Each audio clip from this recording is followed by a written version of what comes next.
CKTC Podcast, where the madness sticks and the foolish stays. Kung saan ang kabaliwan ay nananatili at ang mga hangal ay nagahari. If you're watching this video, you've been infected. In your mind, all the knowledge and the secrets are given to you. The brass crown sinking into your skin as you sit alone in your room, thoughts swirling in your head. You lose yourself, slowly changing and going through the motions of basically going insane. But the only difference between an insane person and a normal person is that their madness just lasts longer. Hi, welcome to my podcast. My topic is about The King in Yellow. The King in Yellow is basically a book of short stories written by an American writer, Robert W. Chambers. First published by F. Tennyson Neely in 1895, within the book, there's a scriptplay na nakakabaliw kapag binasa. The parts of the script are shown in the short stories. Each has its own lines from the script. Just around the first short story, it referenced the second act, and the story continues to show how it affected the main character when they read it. The book has inspired a lot of media back in the day. H.P. Lovecraft integrated elements like the city of Carcosa and the yellow sign into his Cthulhu mythos. He also adapted the scriptplay, yung nakakabaliw, into the Necronomicon, a book of spells that can drive readers to madness, literally. Nilagay lang niya yung forbidden play doon. For movies and TV shows, yung HBO series na True Detectives, yung first season features the Yellow King and Carcosa as reoccurring motifs. For games, is yung sa Yu-Gi-Oh! The Yellow King character has appeared in the card game, as a card. For this podcast episode, I'm mostly going to discuss the first story of the book and how you wish it didn't.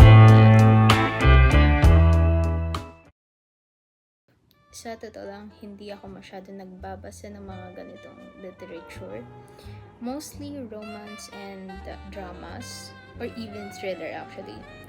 But this book is one of the first supernatural horror and weird fiction to be written, which is an interesting fact. Okay, finally, we can discuss the first story without a script. Latin script. I know it's the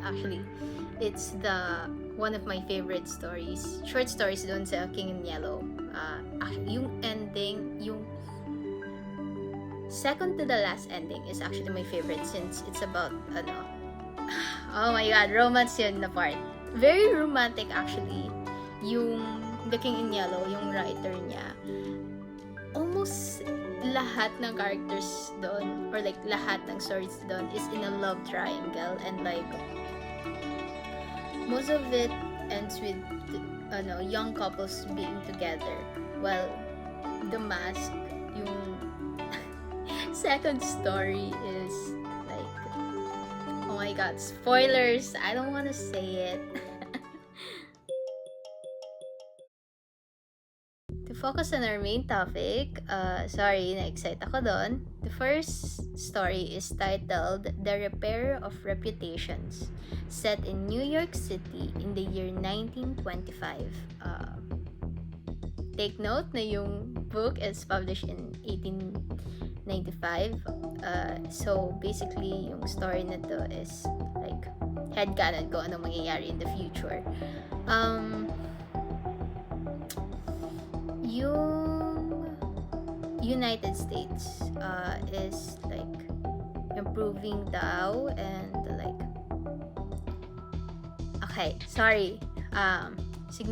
significantly improving. Yung mga bago daw na mayayaman, they're reducing the immigrants and foreigners dun sa country, and one of the cases is yung Jews, so may racism. So, and one of the like main changes din doon is yung suicide. It's legalized na in this headcanon year. Yung tawag doon sa establishment na yun, kung saan pwede mamatay, is yung government lethal chambers. What happens is when you go inside the chamber, like it's gonna close up and then like instant kill. That's from my understanding dun sa story. Kasi sa totoo lang, magulo yung story, which is understandable since mysterious yan and stuff.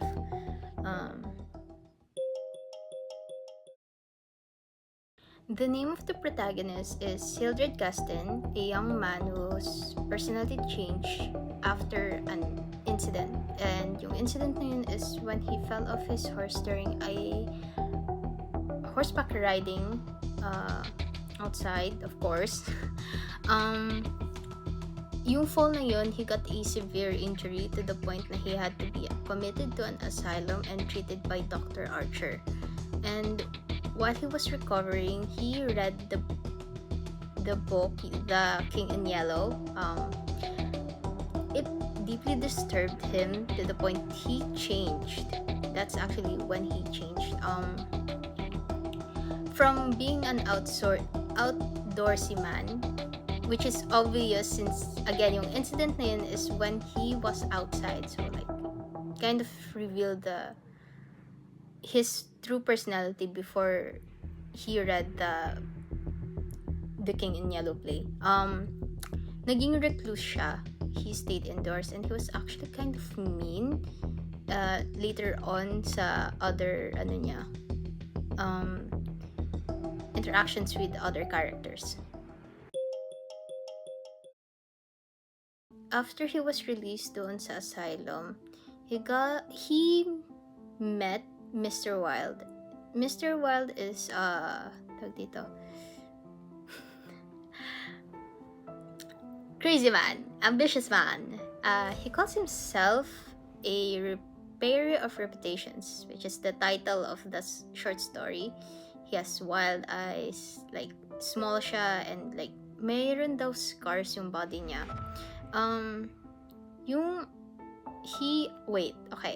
He fixes sandals and like manipulates society from behind locked doors.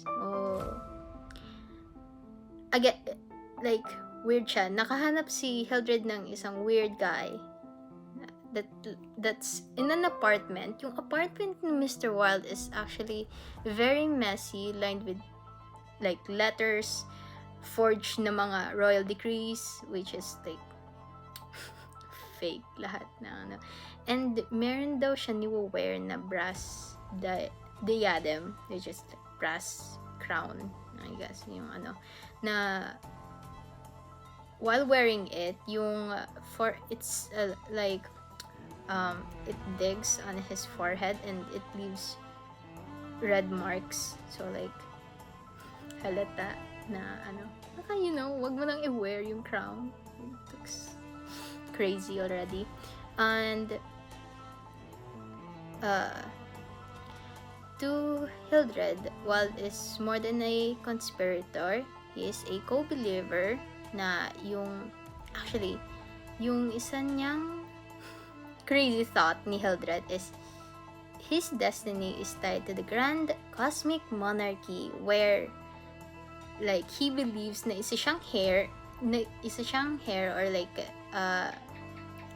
one of the future rulers of the Imperial Dynasty of America, na i-rule niya while he stays in Carcosa. Carcosa is the place in the play of The King in Yellow. And so a crazy guy met another crazy guy. So si Mr. Wilde, he fed Hildred's like fantasies, and si Hildred naman feeds Wilde's ambitions. So ayan. And tawag dito, next naman is si Luis Castain, which is cousin ni Hildred. Nawiweirdan na si Luis. He's trying to be like nice to his cousin, pero of course like no, it's obvious na crazy si Hildred, and think ni Hildred na si Luis daw is like he believes that Luis wants yung position niya doon sa pagiging ruler of the dynasty of America, and actually galit siya nun dun sa cousin niya. Background kay Luis Castain, Luis he's just a normal guy, was just trying to stay connected with his crazy cousin na think na he's in the way of a throne, an imaginary throne. So right after na ma-find out ni Hildred na baka in the way si Luis doon sa throne na gusto niyang angkinin, Mr. Wilde and Hildred talked about it, and like binigyan ni Mr. Wilde si Hildred ng isang note, basically saying na yung throne na yon, yung throne na yon is is for Hildred and hindi para kay Luis, and yung plan ni Hildred is to talk to Luis at nighttime, malapit doon sa suicide chamber, one of the suicide chamber doon sa city. And of course na suspicious Luis na like, why should we meet there? And walang in-answer si Hildred, and still trying to be a nice cousin and listen to Hildred, he still went para i-check kung anong nangyayari, and yung pinakita ni Hildred yung note kay Luis, si Luis hindi niya na-gets yung letter kasi like no one actually reads yung the King in Yellow dito sa universe na to kasi it's believed as like parang sacrilegious, parang devil's work, and like it's crazy. Like still ni-read yun actually. I know hindi yun ni-read ni Luis kasi in the public's eyes hindi yun maganda na book. It makes you go crazy, like actually well known yun na fact doon sa story within. And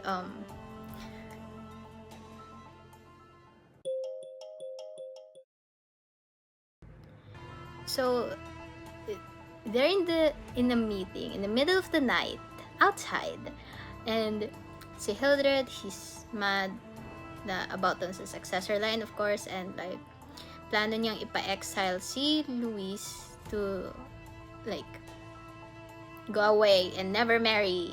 And si Luis naman, like to humor or like to entertain konti si Hildred kasi like akala niya like it's not that serious. Trinay niya like sabihin na like, what if gusto ko yung throne?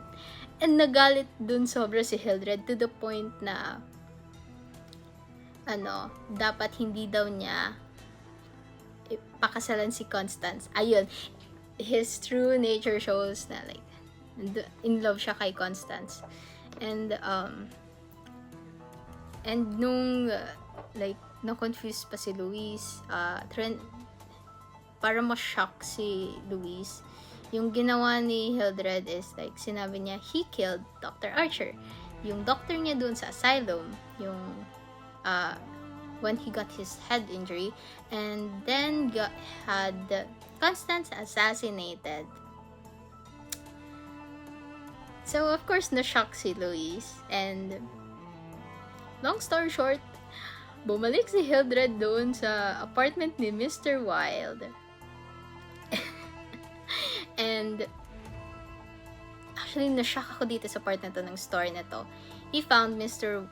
like Wild bleeding dun sa floor, and Mr. Wild said na yung cat niya kasi tore out his throat. Meron siya kasing cat na very grumpy and feral, and like kaaway niya almost everyday yung cat niya. Ano lang yun, context lang yun kung bakit biglang may pusa. And like, of course, like, na-shock. Of course, like, dun din nagalit si Hildred kasi like, yung cat na yun, niruin yung plans na i-conquer yung United States and help Mr. Wild's conspiracy. And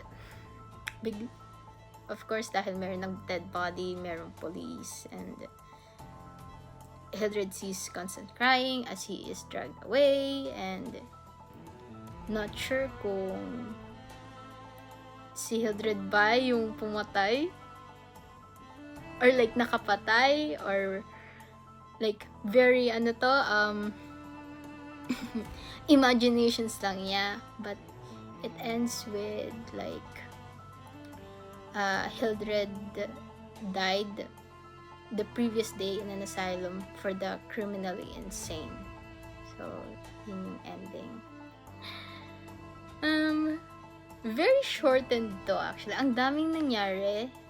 Actually, merong meeting beforehand, before the meeting nila Luis and ni Hildred. Merong kwento ni Mr. Wild na parang messenger siya ng The King in Yellow. And actually, that's why naniwala agad si Hildred na about doon sa note and stuff. And that's actually why naniniwala na lahat kasi and meron din actually isang member of the conspiracy group na nakita ni Hildred na nakipag-usap kay Mr. Wild, and the guy was crying and like parang crazy din siya. Oh my god. And si Mr. Wild, to comfort the guy, shared stories about Carcosa, and like na na-inspired dun si Hildred, and like got more hopeful na like yung throne, I want the throne. Yan, basically yan. Baby, I'm home again.